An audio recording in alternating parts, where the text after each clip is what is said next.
Back to my channel. My name is Steph, and here is a Saturday makes. I know Friday sews is really popular, but that just doesn't fit into my lifestyle right now. So we have a Saturday makes because I am a maker of various types of crafts, and I have many things here with me today. That is something different though. What have I first made? I even brought notes. Admittedly, they actually really do need ironing. So these are the Sunday pants by Waves and Wild. They've recently got bought out from another company, but look, I included proper pockets and everything. Now this is a thin corduroy that I was going to make for myself, but then decided that seeing my son run around and having his hand on his trousers all the time, he doesn't seem bothered by this, but it was driving me up the wall because if he falls, he's now one hand down. So the proper elasticated waist and a proper drawstring, so they're thin enough that they can go under like waterproofs, because obviously it's winter now and he still has to walk the dog on weekends even though he doesn't want to. So I didn't want to and it's still kind of warm, like today's like 11 degrees, so it's still it's something, and I don't want to have to keep going out and buying new trousers because why would I do that? But admittedly they do need ironing after washing. But this is my actual first foray into a Waves and Wild pattern. So I cut age 5, but the length of 6, so they should last a couple of years. He's 4.5. So the age 4, the waist was 21 inches, and age 5, it was 21 3/4 of an inch. So I was like, that seems honestly fine. And the length was so then I can fold the cuff up a few times, so then he will fit into it, because obviously I have quite a lot of this fabric left over because I bought enough for trousers or dungarees for myself. So if he needs, I can patch these up, so then they will last a long time. The fabric is from Pound Fabric, so I doubt they have it anymore because I buy fabric and then I probably don't use it for a year. It's got a relaxed fit. Positives for the actual pattern: the cutting list was really good. There was really clear instructions, so everything was instruction on one side, picture on the other, and it had like nice boxes around stuff, which visually for me I found really helpful. I had notes on the actual pattern pieces as well, which I found really helpful. I used a thicker elastic than what the age range stated. I couldn't figure out the waistband instructions. I struggled to visualize what the words were telling me, so I didn't want to mess this up usually I blindly follow patterns and it works out, and then once I blindly followed, it clicks in my head then, that's what that means. But this time it's a waistband. I folded it in half. I used my overlock for this, left a gap, shoved the elastic in, and then finished overlocking it. So yes, I was actually quite pleased with how they turned out and impressed. And it would encourage me to buy more from the company, because I have a successful product at the end and it didn't cause me a great amount of stress, which for me, that is all I need. Because it is starting to get colder and it may snow, it may not, and we may go see relatives over the holidays, I made another pair of bunny leggings from Apple designs, Apple patterns. I've made them many times. You've seen them a million times. The link below, here's a picture. But because the waistband is designed for this is age 3 to 6 leggings, I instead, because this material was like £2.50 a metre from Pound Fabrics years ago, but it's not got that much stretch in it. So I folded the waistband down so it's halved its width, and I put in thick 2-inch elastic just so they stay up. But with these ones, what I did differently is I bought some very, very thin cotton jersey bed sheets from Lidl. I mean, you can see everything through them. They're that thin. You would barely class it as fabric, like a cloud. But I just doubled up the trousers. So this is 2 layers, and I just treated each one as one instead of tucking them inside each other. So everything is done on the overlocker for these, as you can see. But I thought just having two layers might just provide them be a wee bit warmer, and need, like, on days where it's not raining or wet, you can just throw these on, but like the wind can be quite biting. So hopefully these should hold up well in the cold, and with the waistband they should actually stay up.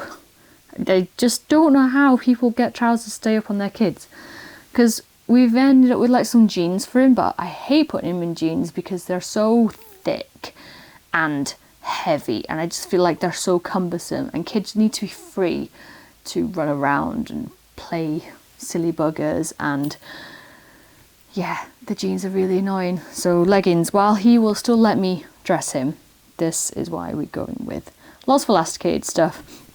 And these, he tried the one after school and was like, yep, I love them. So he's a very sweet kid, I must admit. He is very sweet. I would say that he's my child.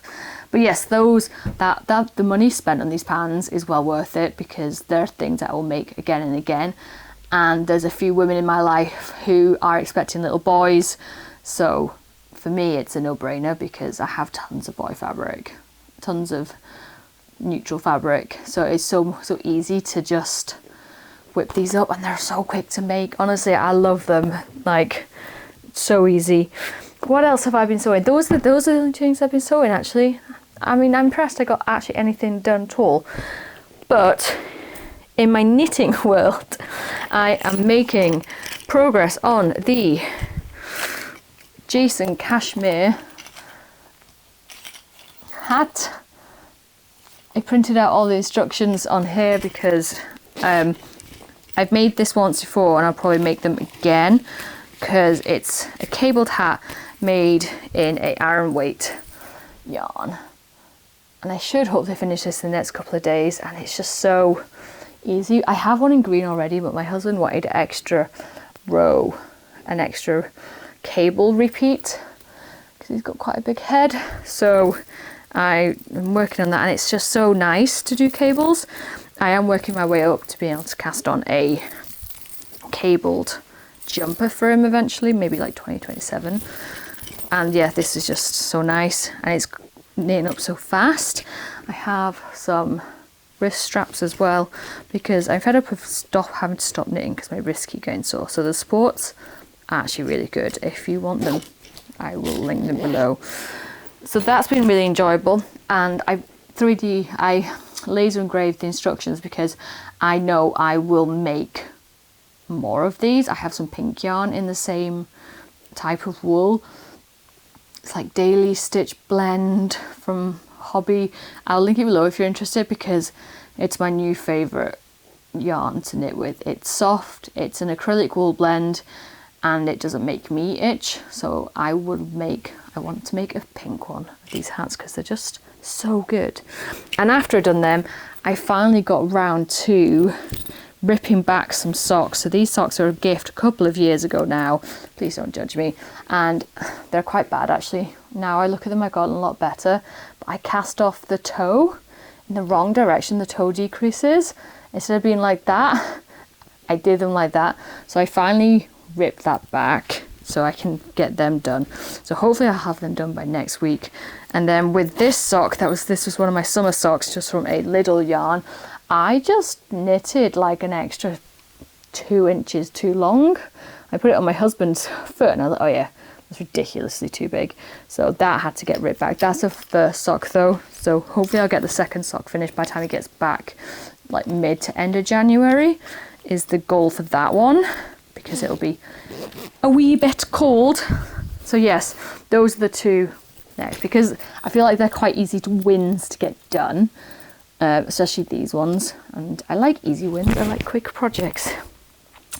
Now, if you've probably seen from my social media, and you definitely will see in the upcoming weeks, is I have released a new set of patterns, and they are called the Sawtooth Star Christmas range, because it features the Sawtooth Star block.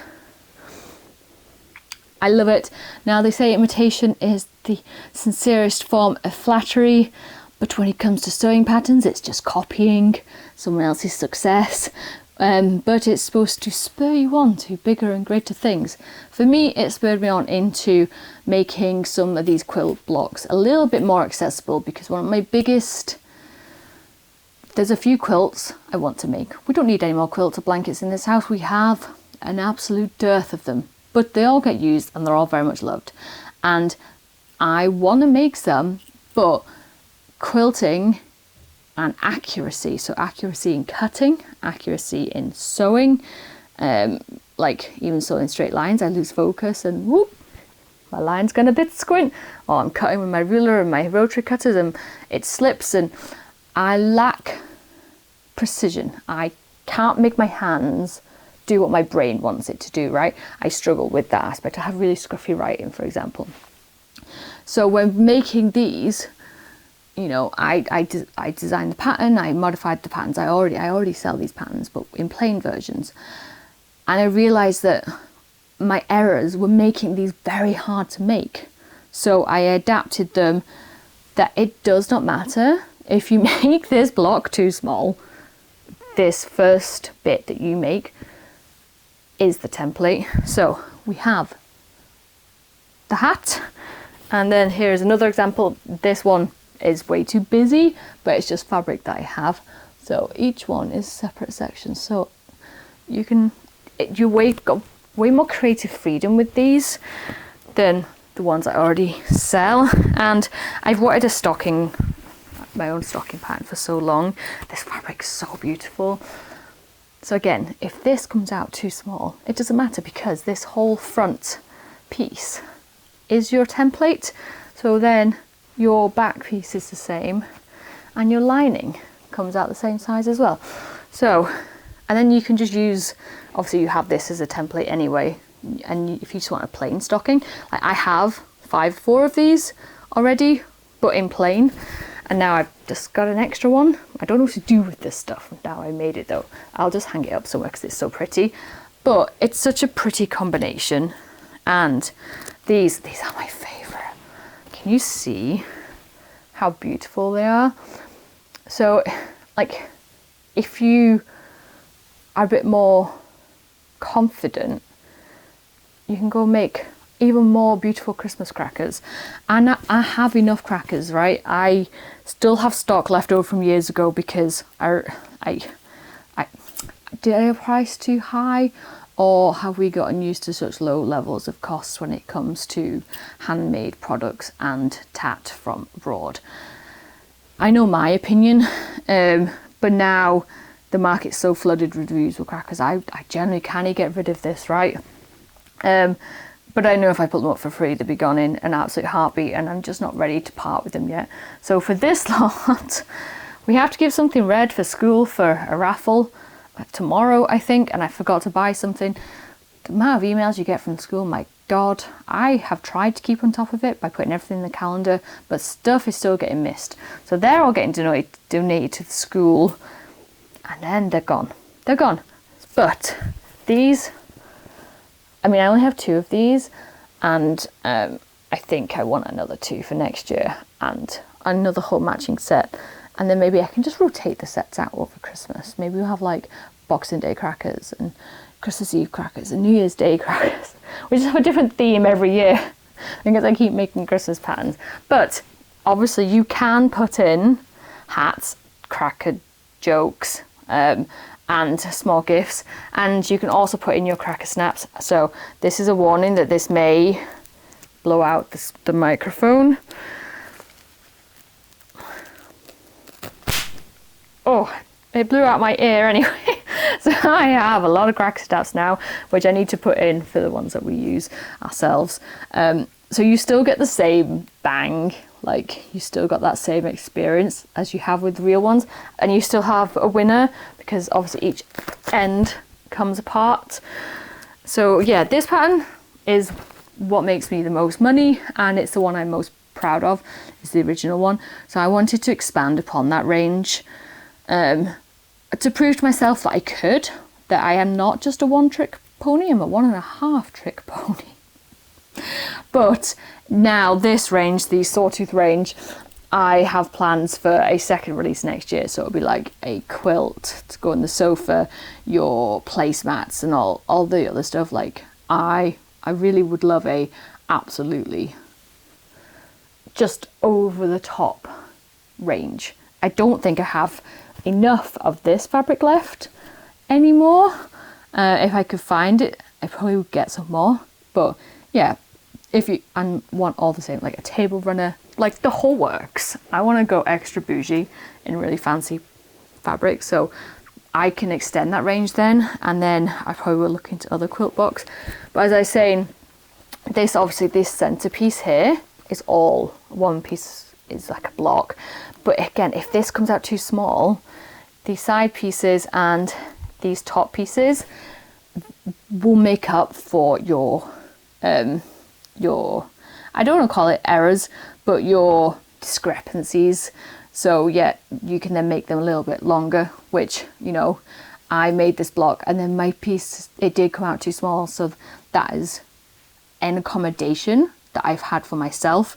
And you know, the more you make, the better you do get at them. Like my stars are starting to come out a lot better now, but I didn't want someone to make a block and then you be like half an inch out, which is a lot, but or like a quarter of an inch. So everything then just doesn't quite match up, and then you get really frustrated. You've wasted your nice fabric. I didn't want that. So the instructions are written in such a way that you go ahead and make mistakes. I've got you covered. So yes, that is what has taken up quite a lot of my time. My sewing plans. Do I have any sewing plans? Not really. I'm just taking it as what takes my mind when. I've got a few things to make for my husband in terms of leather products, which I'll show you finished ones next week, I hope. But yeah, nothing major. I'm just pottering around to see what's taking my interest. I do have a lot of plans for January, February, March though. Like, it's going to be a busy 3 months. So yes, that is what's up. I hope to come to you next week with a finished garment, because I have a lot of fabric. I'll show you actually. So this room has gotten changed around because the nursery will be used again next year and we need access to under the carpet. So this bed here was, let me see it. It was in the nursery, which was the spare room because my son moved rooms. So now it's in here. So I've lost floor space and it feels weird sticking a potential guest in here with like all the fabric and craft stuff and the sheer amount of blades we have in here, like scissors and whatnot, because it's also got the leather station. I don't think I really showed you that. There we go. So yes, they may get nightmares by sleeping in here, but it's actually a lot more comfortable space to film. So let me know what you've been up to. What have you been sewing, knitting, making, crocheting, anything? Do you have any Christmas plans? I don't think I'm really making any Christmas gifts this year. It's just not been my vibe this year. I've been just not there, not with it. But yes, thank you for watching and I will see you in the next video, I hope.